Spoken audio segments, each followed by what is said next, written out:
잠언 21장의 1절부터 14절입니다.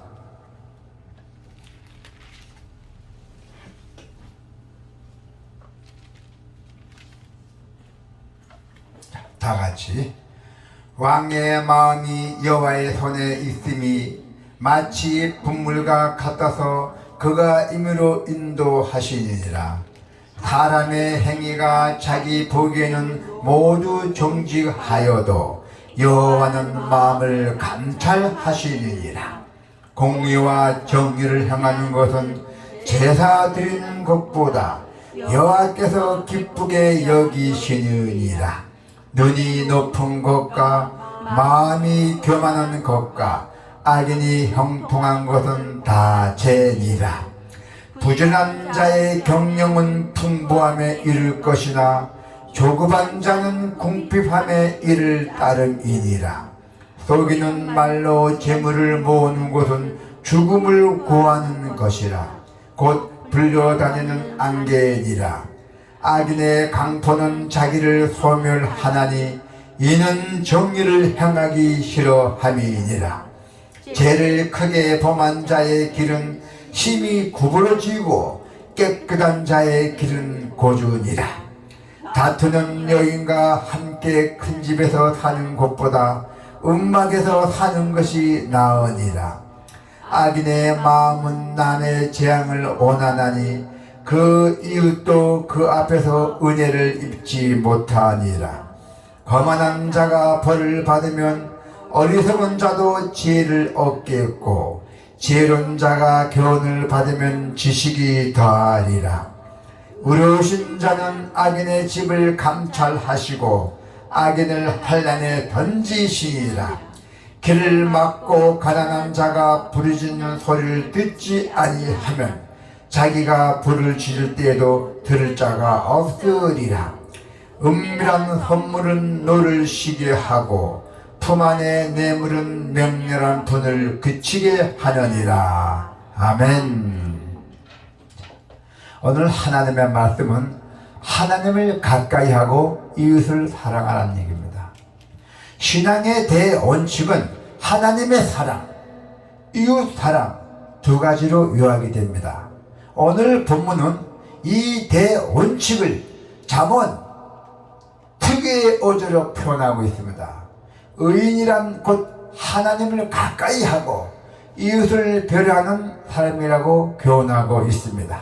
자, 우리 성도 여러분, 우리는 가난하든 간에 또 부하든 간에 하나님이 보시기에 옳은 행동으로 함으로써 우리의 본분을 다 해야 한다는 것이죠.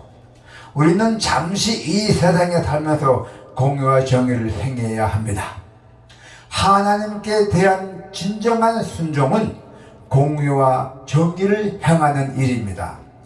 여호와께서는 제사보다 우리의 중심에서 우러나오는 그 공의와 정의를 더욱더 기뻐하십니다. 할렐루야.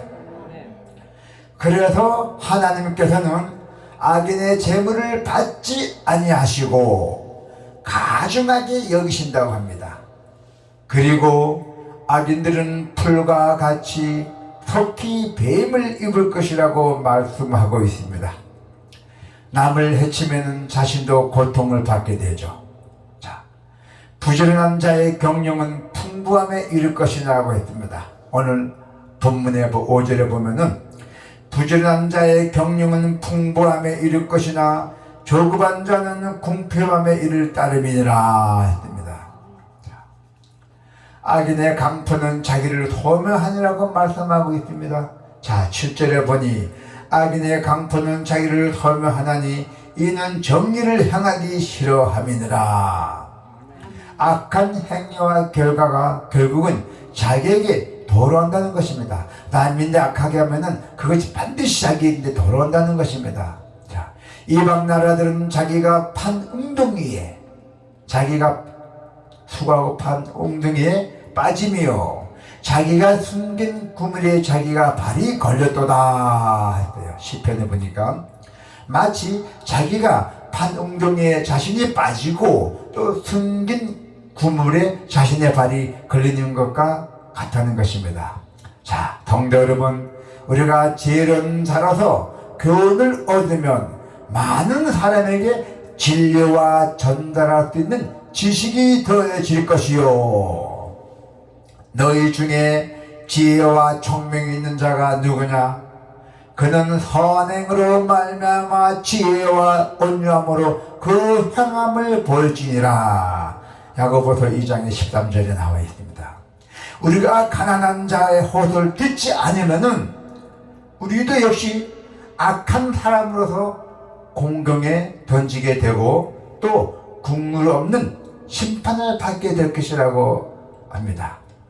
환난에서도 하나님의 돌보심을 원한다면은 우리가 이 어려운 가정에서도 환난에 겪어내고 하나님의 돌보심을 우리가 원한다면은 하나님 보시기에 올바른 삶을 살아야 한다는 것이죠.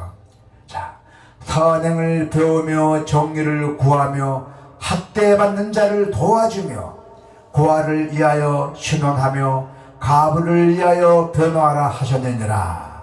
네. 자, 성도 여러분, 학대받는 자를 도와주고 그리고 고아 및 장애인도 우리가 신원하며 또한 우리가 가부를 변호하는 성도님이 되시기를 바랍니다. 그리고 겸손히 우리는 하나님을 인정해야 합니다. 모든 것은 하나님의 섭리 안에 있습니다. 할렐루야. 모든 것입니다.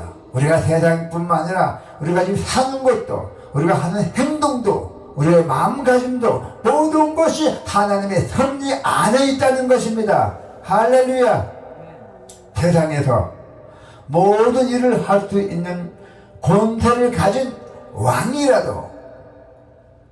왕이라 하더라도 마치 분물즉 수로 안에 있는 배가 그 바깥으로 나갈 수는 없듯이 그 마음이 하나님의 섭리를 거역할 수 없다는 것입니다. 1절이죠. 오늘 본문에 왕의 마음이 여호와의 손에 있음이 마치 분물과 같아서 그가 임의대로 인도하시니라 했어요. 하나님 섭리 안에는 왕도 꼼짝 못한다는 것이요. 대통령도 꼼짝 못합니다. 대통령도 보세요. 자기 마음대로 했다가 어떤 일이 벌어졌대요? 결국 갇혀있잖아요. 모든 걸 타협을 줘야 돼요. 이 일을 해서 이 나라가 잘 됐는지 타협하지 않고 자기 욕심대로 자기 고난대로 했다가는 크게 다쳤잖아요. 네. 그래서 모든 것이 하나님의 섭리 안에 있다는 것이에요. 자, 그래도 하나님은 우리의 마음을 다 감찰하십니다. 여러분들 마음 다 감찰해 계시요. 24시간 잠도 자시지 않고 그 불꽃 같은 눈으로 다 보고 계신다는 것입니다. 하나님을 만나지 않는 사람은 모르죠. 하나님 만난 사람들은 그건 다 압니다. 자, 그래서 우리가 아무리 이성적으로 자신이 합리화를 해도 소용이 없습니다. 내가 사건 저지른 거를 합리화를 해도 아무 소용이 없다 했잖아요. 2절에 보니까 사람의 행위가 자기 보기에는 모든 정직하여도 여호와는 마음을 감찰하시는 했대요. 그렇기 때문에 우리는 공의와 정의를 행함으로써 하나님께 기쁨이 돼야 한다는 것이에요. 하나님의 기쁨을 줘야 된답니다. 영광을 돌려줘야 돼요. 우리는 하나님께 순종하고 복종해야 할 의무가 있어요. 하나님의 자녀이기 때문에, 전지전능하신 하나님이시기 때문에 내 마음대로 해서는 안 되죠. 교만하고 악한 행위로 부유해지거나 힘을 가지려 하는 것은 하나님 앞에 죄악입니다. 그렇기 때문에 피해야 합니다. 거만한 것도 피해야 되고 모든 것을 나의 힘을 자랑하는 것도 힘을 빼는 것도 다 피해야 한다는 것이죠. 자, 3절 4절에 보니까 공의와 정의를 행하는 것은 제사 드리는 것보다 여호와께 기쁘게 여기시니라 했어요. 이 말씀은 제사보다도 공의와 정의를 더 하나님이 기뻐하신다 했어요. 눈이 높은 것과 마음이 교만한 것과 악인이 형통한 것은 다 죄니라 했잖아요. 자, 우리가 인생을 살다 보면은 지금도 그렇습니다. 우리 주변에 우리 주위를 잘 돌려보면은 악인의 벌을 받기는커녕 부유해지고 아무 걱정 없이 평안하게 잘 사는 것처럼 보이기도 합니다. 아주 그런 사람이 많이 있죠. 나쁜 악한 장가리하고 돈 많이 버는 사람들, 그렇게 보이지만은, 그러나 하나님은 그들을 두고 보시다가 가만히 안 놔둡니다.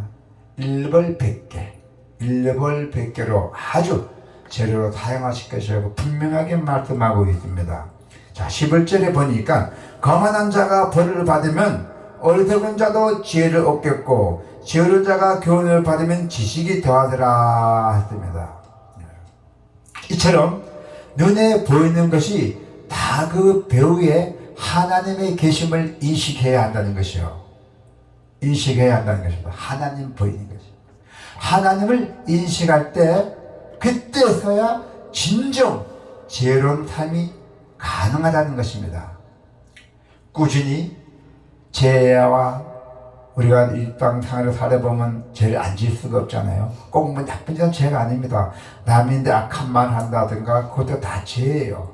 그래서 우리가 꾸준히 죄의 유혹에 멀리 해야 돼요.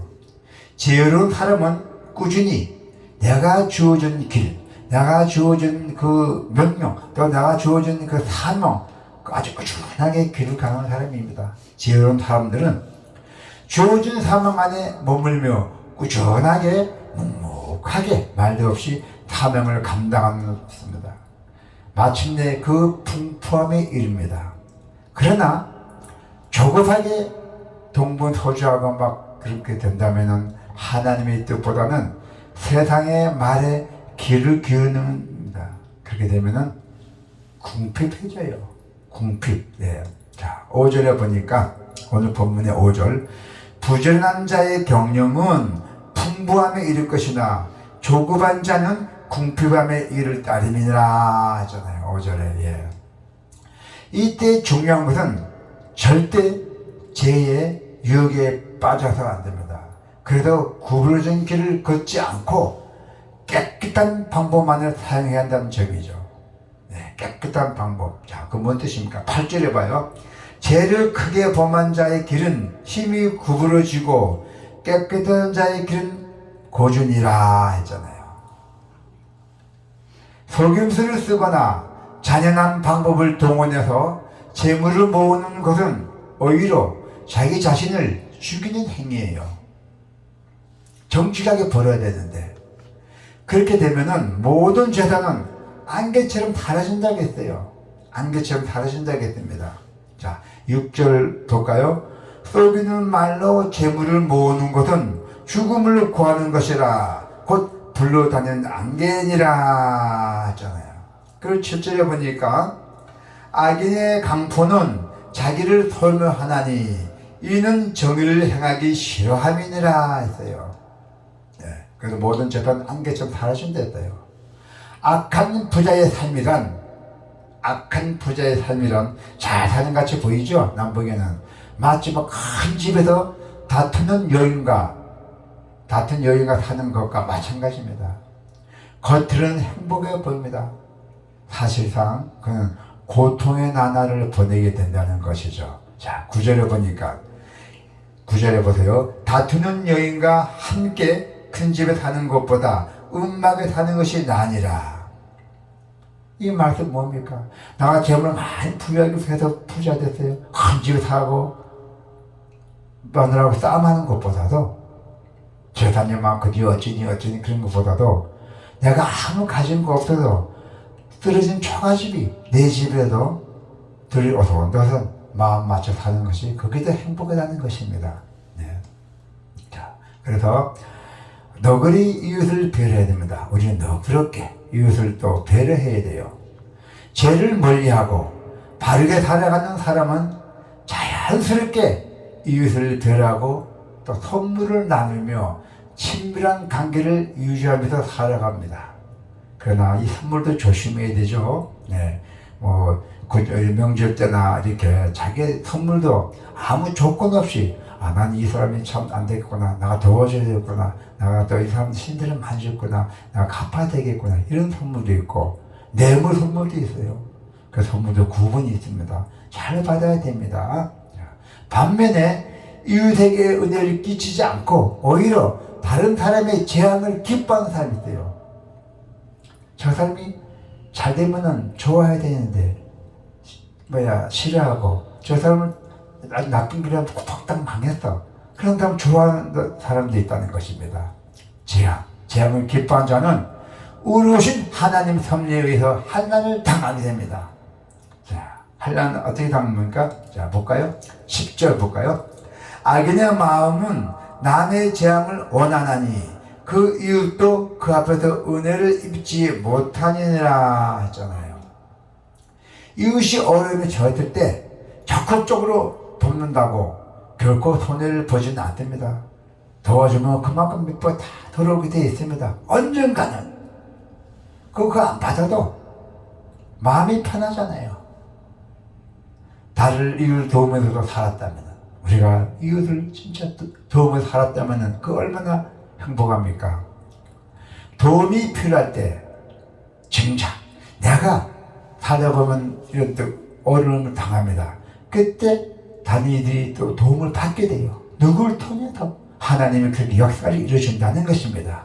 그러나 남의 어려움에 그 사람 참 너무너무 어려워, 못 본 차고 눈을 감았다면은 그 어려움에 처했을 때도 내가 그 어려움에 처했을 때도 그 어떤 도움도 받지 못할 것이라겠어요. 자, 13절에 보니까 13절에 봐요. 길을 막고 가난한 자가 부르짖는 소리를 듣지 아니하면 자기가 부르짖을 때도 들을 자가 없으리라. 네. 주님은 우리가 서로 사랑과 은혜를 끼치며 풍족한 삶을 살기를 바라고 있어요.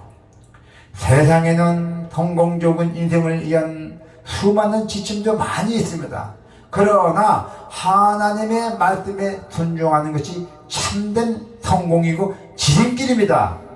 할렐루야. 주님을 인정하고 주님의 길로 걸어가는 사람이야말로 아주 풍요하고 형통한 삶을 영위할 수가 있다는 것입니다. 하나님을 사랑하고 이웃을 사랑하는 마음에 또 그 말씀에 그 원리를 따르기를 여러분 소망하기를 축원합니다. 아멘.